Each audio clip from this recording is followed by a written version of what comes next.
Rodolfo, a gente, né, entende, sabe, né, que é o remédio amargo aí que ninguém gostaria de ter, né, que é um juros nesse atual patamar, mas diante de todos esses pontos que a gente trouxe aqui, você muito bem sinalizou, né, em relação a essa preocupação, principalmente ainda não ter esse arcabouço, uma pressão inflacionária, núcleo, né, a gente está vendo aí serviços ainda pesando muito, mas eu queria trazer aqui um outro lado, um outro ponto. Lá fora, né, tanto nos Estados Unidos quanto na Europa, a gente viu ali a corda acabou rompendo, atingindo mais o setor bancário, né? A gente viu toda a situação envolvendo o Silicon Valley Banking ali, por conta dos juros, subindo juros, enfim. A gente sabe que uma hora algum dos setores acaba sendo muito prejudicado. Aqui no Brasil, nosso mercado de crédito muito sensível também, por conta especificamente também da subida de juros e caso de lojas americanas, que acabou trazendo ainda muito mais incerteza em relação ao mercado de crédito para as empresas, para as indústrias como um todo.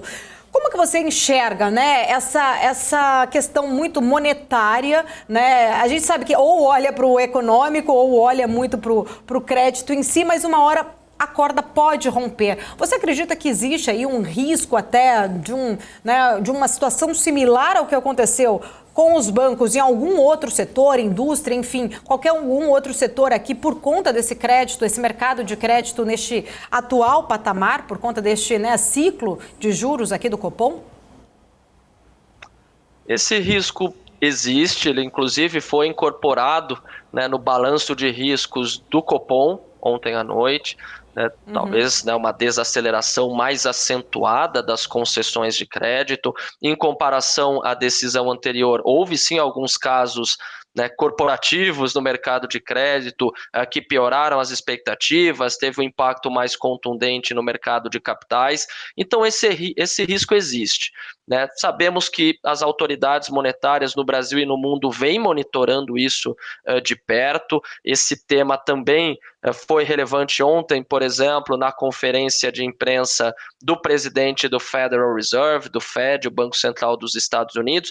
Então, por enquanto, né, os principais bancos centrais não veem um risco significativo de algo mais sistêmico, mais profundo, né, uma mudança mais drástica no sistema bancário, de forma geral, mas existe sim o risco de alguns eventos afetando determinadas empresas. Então, é um balanço complexo. Não à toa, algumas medidas no campo de injeção de liquidez, né, de provisão de linhas de empréstimo emergencial foram tomadas, especialmente nos Estados Unidos, na Europa.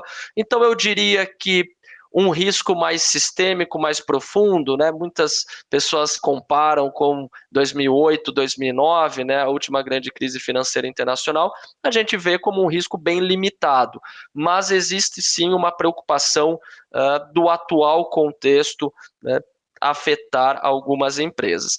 Nesse sentido, acho que algumas medidas vêm sendo tomadas, né, tanto para PJ, pessoas jurídicas, mas também para consumidores, para pessoas físicas, né.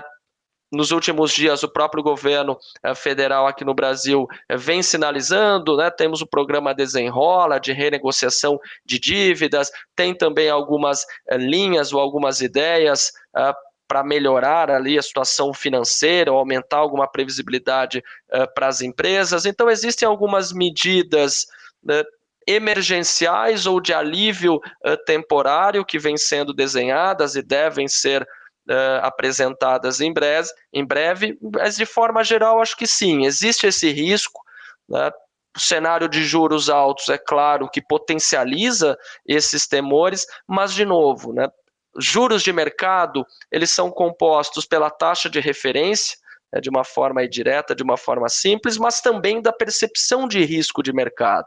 Então, condução de política econômica, né, atuação das autoridades pode reduzir no mínimo esse componente de percepção de risco que acaba sendo embutido nos spreads bancários e se transformam em juros de mercado mais elevados. Então, de forma resumida, existe o risco, isso precisa ser monitorado de perto. O Banco Central aqui no Brasil incorporou na sua comunicação recente, como no comunicado de ontem à noite, e os outros bancos centrais foram na mesma direção. Você mencionou muito bem, tivemos a super quarta de política monetária, ontem a decisão do Fed nos Estados Unidos, Nesta manhã de quinta-feira, a decisão do Banco Central da Inglaterra, também do Banco Nacional da Suíça, em todos os casos, um aumento adicional na dose de juros, tendo em vista o cenário de inflação ainda pressionado e resistente, então não é apenas aqui no Brasil, esse é um fenômeno global, mas deixando as portas abertas para uma condução mais flexível, mais cautelosa, a depender desses eventos no mercado de crédito. Então existe o risco, não é o cenário que a gente vê como mais provável, mas se nas próximas semanas, meses, a gente caminhar para algo mais severo nas condições de crédito, isso pode sim alterar de forma relevante a condução de política monetária aqui no Brasil e no mundo.